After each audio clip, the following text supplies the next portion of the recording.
There was perhaps a segment that I could've, would've, and maybe should've put in the Ancient Fuel Weaver video, but it would've just made that video a bit too long, and I ain't about that. However, the fun and interesting shindigs do not stop at just vanquishing an evil pile of ancient bones. As what if I told you that you could create your own? To begin, we will have to face down the shadow pieces once again, for as we know, the shadow atrium is used to summon... what? This doesn't appear to be working as advertised. Darn it, man, there's more to it, isn't there?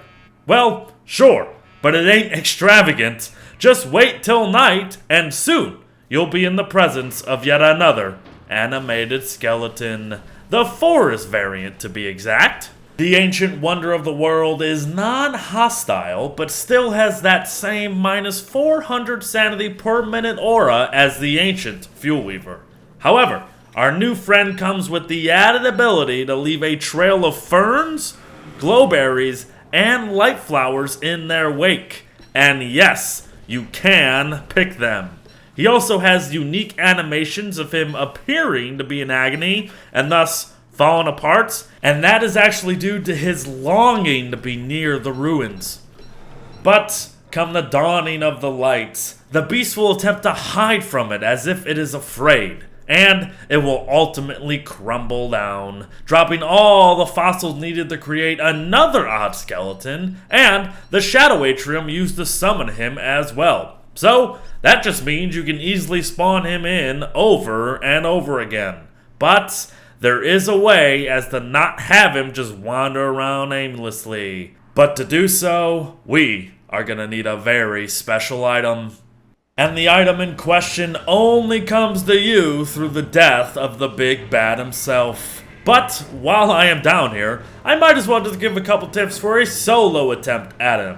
You will be using the same items as we mentioned in the video prior, but I really do need you to do your best to remain near the borders, as you can completely nullify his cage attack by doing so.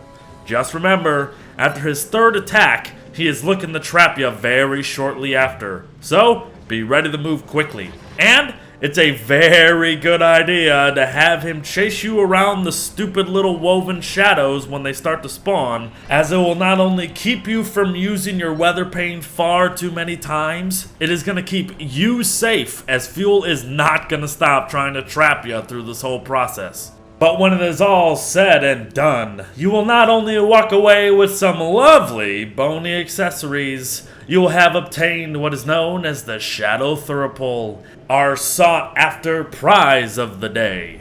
So, whenever you are ready, head on back over to your odd skeletons of choice and summon yourselves yet another friend of the forest. Again, he will just kind of walk around minding his own business while leaving a trail of flowery goodness for you to pick, but we ultimately seek to control the ancient being for our own pleasure.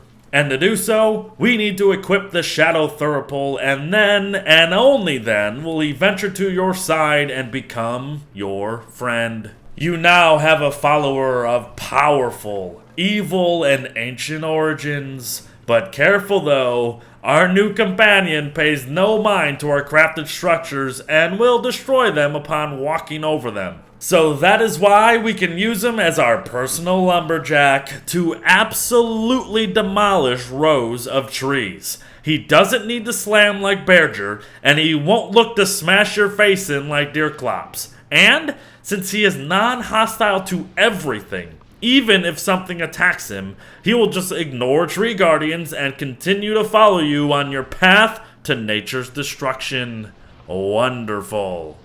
But the forest friend isn't the only new kid on the block here. Head on down under, construct the proper odd skeleton, and give it life through the black heart to summon yet another reanimated skeleton type, the Caves variant. Now, he is very similar to his ancient counterpart, including his violent nature towards the players. So keep that in mind while playing around with him, or you are gonna end up dead so quick. But no worries, just like the Fortis one, equip the Shadow Thurple to turn his lust to avenge his king into a lust to serve but a new king, you. And, given his 200 damage output to anything other than the player, using him to face down big bads like Toad could be a viable option for some. But if you give thought to running into the ruins with this guy at your back, things are gonna be running in terror from you, and not the other way around.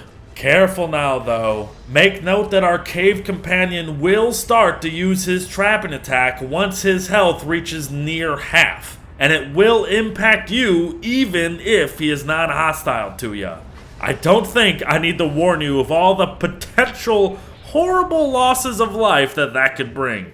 But there you have it, everyone. A short and sweet guide on the reanimated skeleton and his many ancient forms. I would bet the new content that is coming will certainly have us revisiting these ancient wonders of the constant. But for now, just have fun controlling these powerful creatures and making them abide to your will.